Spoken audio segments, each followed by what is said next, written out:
নমস্কার বন্ধু। Malay Mukhopadhyay, confederation of state government employees.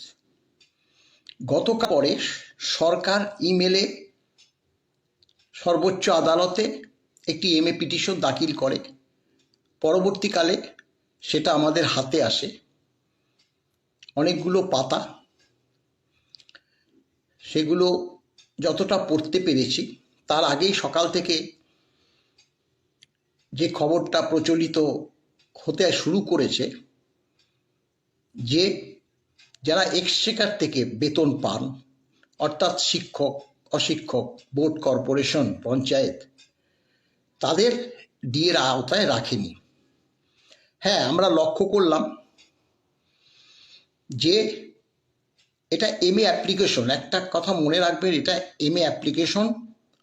সেটা তুলে ধরেছে সর্বোচ্চ সুপ্রিম কোর্টের কাছে। সেক্ষেত্রে এখনো কিন্তু ফাইলিং হয়নি। কতটা গ্র্যান্ট হবে কি হবে না সেটা পরবর্তীকালে অবশ্যই বিচার্য বিষয়।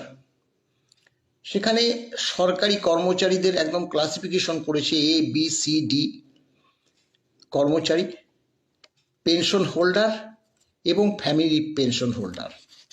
তাতে সংখ্যাটাও পরিষ্কার বলে দিয়েছে। এ বি সি ডি নিয়ে টোটাল বলেছে 3,17,954 জন, এবং পেনশন হোল্ডার, তাদের retire pension holder, family pension holder, সেখানে মানে 8, 9, 10 এরকম করে একদম 19 পর্যন্ত টেনেছে।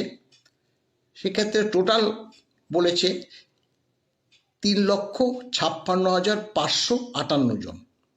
এখন এই দুটো মিলে খোদ সরকারি কর্মচারী মানে ইন সার্ভিস এবং পেনশনার, ফ্যামিলি পেনশনার, সেটা মিলে 3,56,558 জন।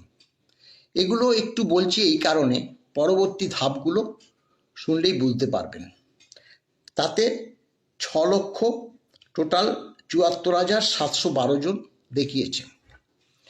এখন প্রশ্ন দেখুন, এই প্রেক্ষিত মনে হচ্ছে যে বিভেদ সৃষ্টি করার জন্যই সরকার তো অবশ্যই করেছে, এবং কনফেডারেশন অফ স্টেট গভর্নমেন্ট এমপ্লয়িজই দায়ী।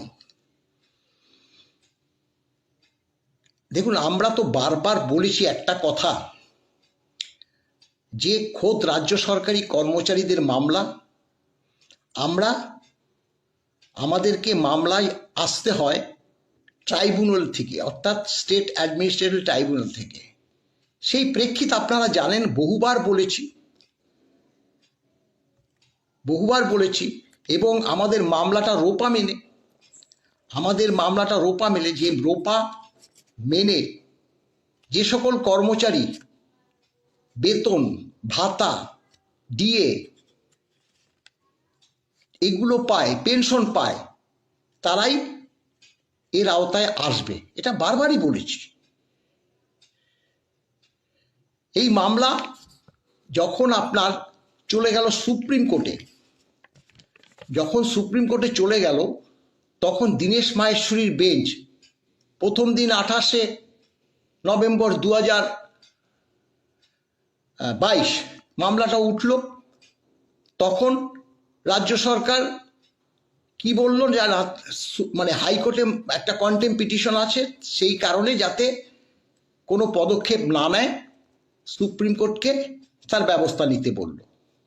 আপনারা জানেন, কেপটিন অ্যাভয়েন্স করে রাখার জন্য কন্টেম্প পিটিশনটা হাইকোর্টের সেটার নির্দেশ দিল।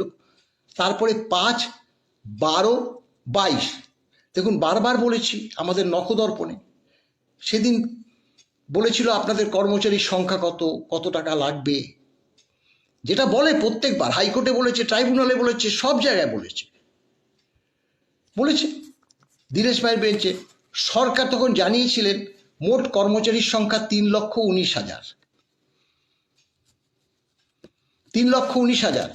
দেখুন, এখন শুধু সরকারি কর্মচারী আর পেনশন হোল্ডার 3,17,000, মানে 17,000 বোধহয়, কোথায় 900, আমি বলছি 3,17,000, প্রায় 18,000, দেখবেন পরিসংখ্যানটা 18,000, 3,18,000, তখন বলেছিল 3,19,000। সেটা নিয়েও কিন্তু প্রশ্ন উঠেছিল। অনেক শিক্ষক সমাজ আমরাও বলেছিলাম 3,19,000, তাহলে তো এর মধ্যে আমাদের পেনশন হোল্ডাররাই নেই, খোদ রাজ্য সরকারি কর্মচারীরা আছে। কিছু কিছু তো গুলিয়ে দেওয়ার জন্য রাজ্য সরকার সুপ্রিম কোর্টে দাখিল করেছে।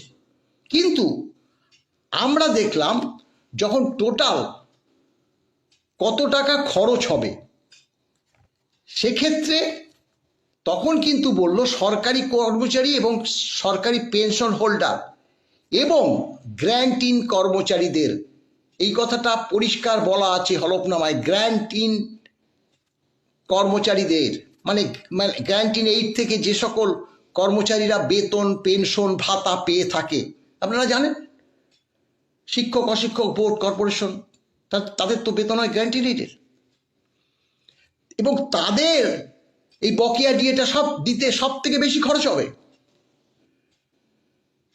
তাদের এই যে বকেয়া ডিএটা দিতে সব থেকে বেশি খরচ হবে। কত খরচ হবে সেটাও বলেছিল, 18,369,032 কোটি টাকা তাদেরই সব থেকে বেশি খরচ হবে। আর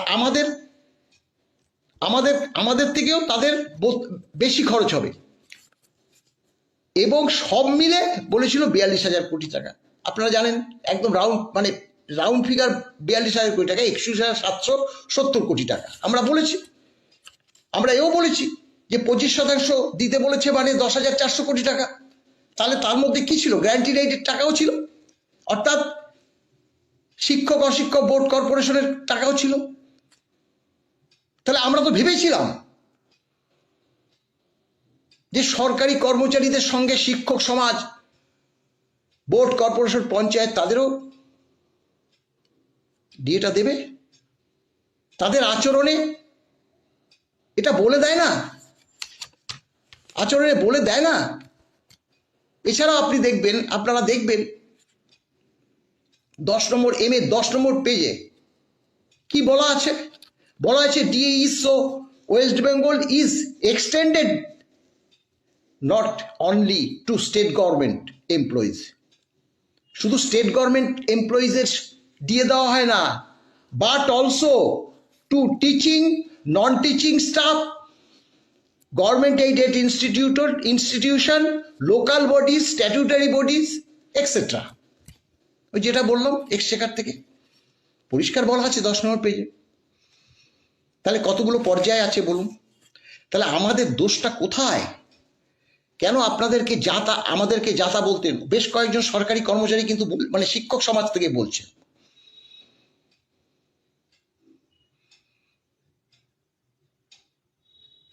এখানে আমরাই তো তুলে ধরেছিলাম সরকারি কর্মচারীর সঙ্গে যারা সরকারি তহবিল থেকে বেতন পেনশন ভাতা পায়, তাদের সংখ্যা, তাদের দিয়ে দিতে কত খরচ, সেটা আমাদের ওই পিটিশনের ভিত্তিতেই তো তাদের হলফনামা দিতে হয়েছে, তাদের বলতে হয়েছে। তাই একটু চিন্তা ভাবনা করবেন। এবং আমরা বলেছিলাম যে আমাদের ট্রাইব্যুনালে করতে হয়। সেক্ষেত্রে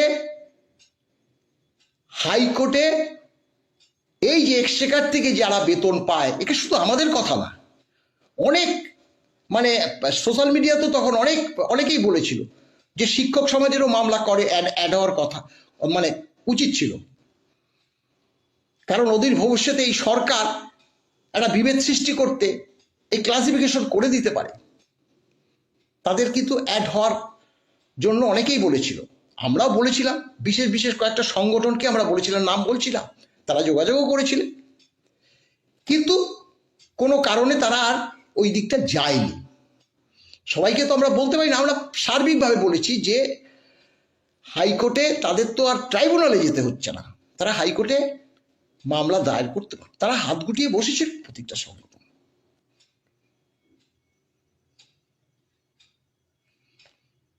কিন্তু যাই হোক, এটা এখনো কিন্তু ফাইলিং হয়নি। আর যে বার্তাগুলো দিয়েছিলাম, এবং আমাদের আইনজীবীরাও বলেছে, ডিএ রোপামিনে যারা পায় তাদের রোপা মেনেই তো মামলাটা, আমরা এখনো বলছি রোপা মেনেই মামলা। তাহলে যারা রোপা মেনে বেতন পেনশন ভাতা পাচ্ছে তারা কেন পাবে না? এই প্রশ্ন তো আমরা বারবার করছি, বারবার করছি।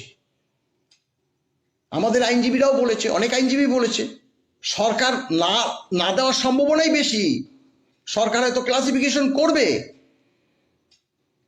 আবার হয়তো তাদের মামলায় যেতে হবে। এই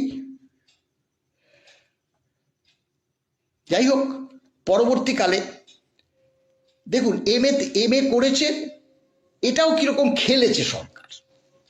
এমএ করেছে সরকার, কিন্তু এই যে 31/3/2026 পর্যন্ত যে 25% প্লাস প্রথম ইনস্টলমেন্ট, সেখানে 15 হোক, আমি বারবার বলছি 25-এর সঙ্গে 15 হলে 40, 20 হলে 45, 25 হলে 50, এই ডিএটা তাদের দেওয়ার কথা ছিল 31শে মার্চের মধ্যে।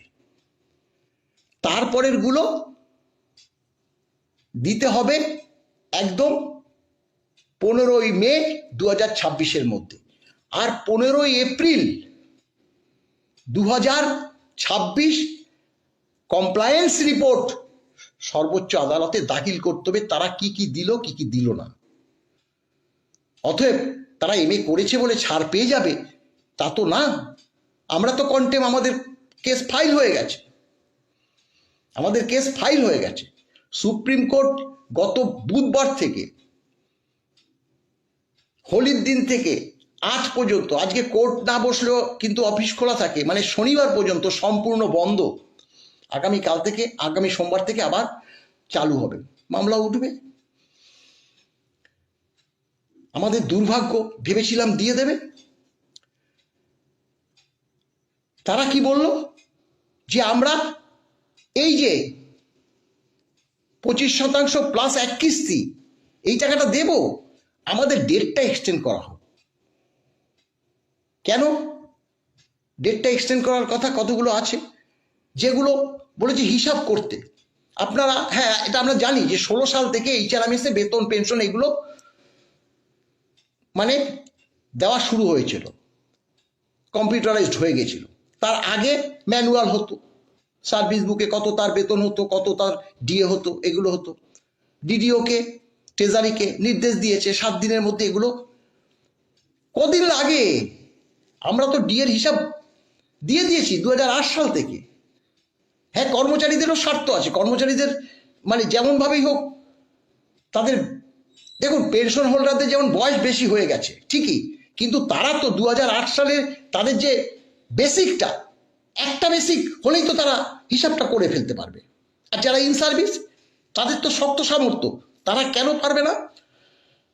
তাদের ডিপার্টমেন্ট থেকে 1/4 থেকে এবং ওই 16 পর্যন্ত ম্যানুয়াল যতদিন হয়েছে তাদের ওই ধরে পে স্লিপ ধরে বেসিকটা জোগাড় করতে হবে। কিন্তু দোহাই দিয়েছে, আরো একটা দোহাই দিয়েছে যে এবার ভোটের কারণে সম্পূর্ণ বাজেট হতে পারেনি, যদিও সরকার সম্পূর্ণ বাজেটই করেছে।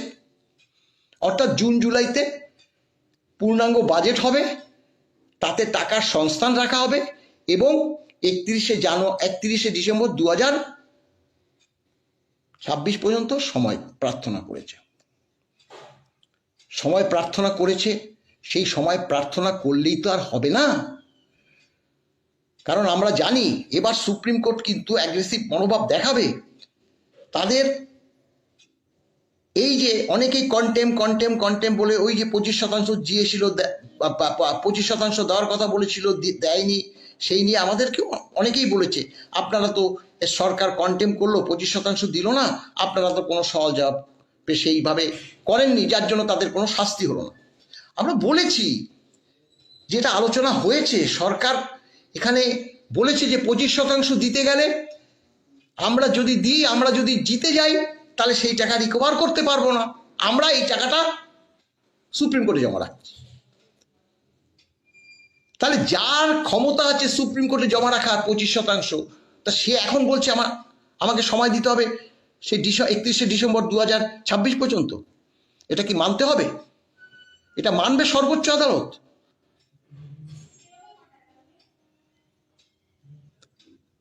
অস্বীকার করেনি, যে দেব না অস্বীকার করেনি, কিন্তু তারা জানে তো।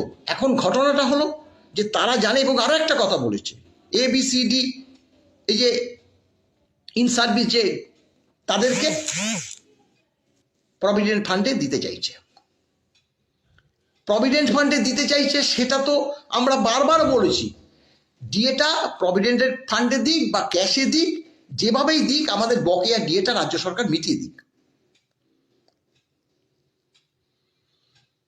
প্রভিডেন্ট ফান্ডে দিতে চাইছে মানে তাদের এই মুহূর্তে আর কোনো টাকা লাগবে না।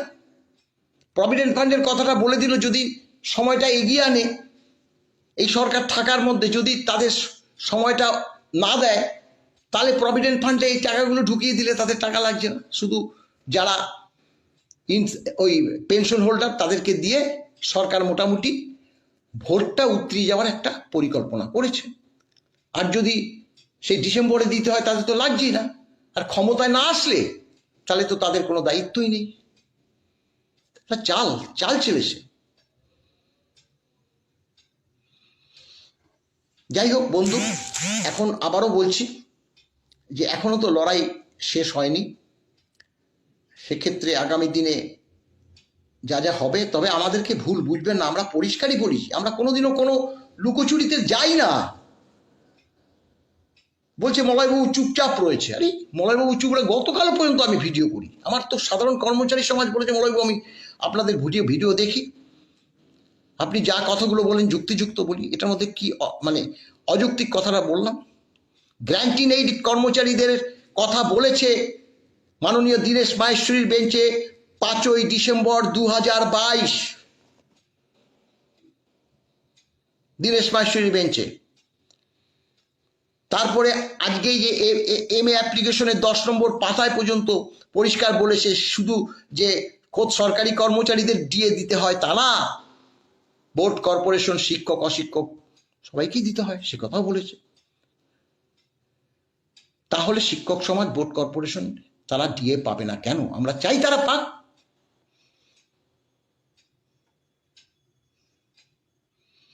যাক, ভুল বুঝবেন না, এত দূর পর্যন্ত মামলাটাকে নিয়ে এসছি।